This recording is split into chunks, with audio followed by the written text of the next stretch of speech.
Bugünkü videomda sizlərə çox dadlı, ləzzətli şirniyyatlarımızdan olan qozlu mutakinin reseptini bölüşürəm. Deməli, bunun üçün ilk öncə 200 ml stəkandan 2 stəkan unu qaba əlavə edirəm. Üzərinə yarım çay qaşığı duz əlavə edirəm və yarım çay qaşığı qabartma tozunu töküb bunları qarışdırıram.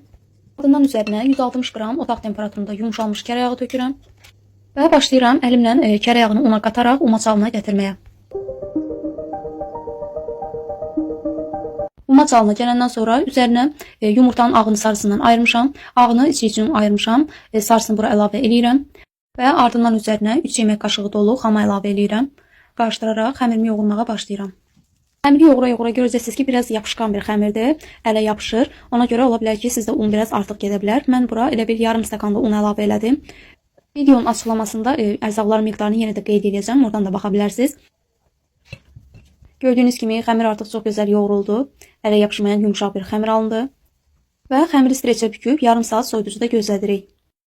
Keçirik o vaxta qədər içliyimizi hazırlamağa. İçli üçün mən burada 80 qram çəkilmiş qoz ləpəsindən istifadə edirəm.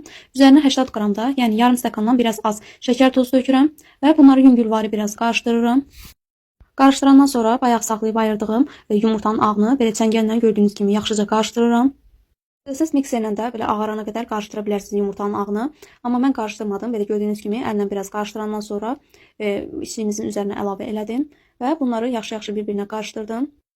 Qarışdıra-qarışdıra görəcəksiniz ki, artıq palçıq kimi belə yapışqan olmağa başlayır. Belə olmalıdır. Tam qarışıb yapışqan halına gəlməlidir. Və artıq yarım saat da keçib, xəmirimiz artıq biraz möhkəmləşib özünü tutub. Masanın üzərinə un səpib xəmiri buraya yerləşdirirəm və təm bərabər iki ortadan bərabər hissəyə bölürəm. Bir hissəsini kündələyib bir kənara qoyuram, digər hissəsini də kündələyib yayı basmağa başlayıram.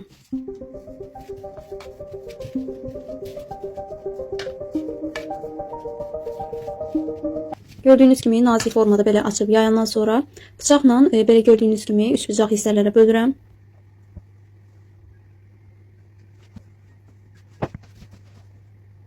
Üç bucaqların belə baş hissəsindən də biraz kəsik kimi kəsirəm.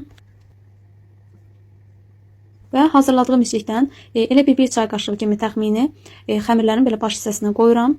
Hamısına qoyandan sonra gördüyünüz formada bükürəm.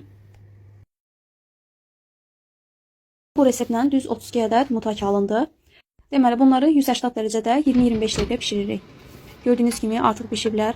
İstəsəz biraz mənim kimi üzərlərini qızarda da bilərsiniz və yaxud da biraz açıq da götürə bilərsiniz. Mən də biraz cüzi qızardı üstləri. Çox dadlı bir şirniyyatdır həqiqətən. Ağızda əriyir, içi yumşaqdır.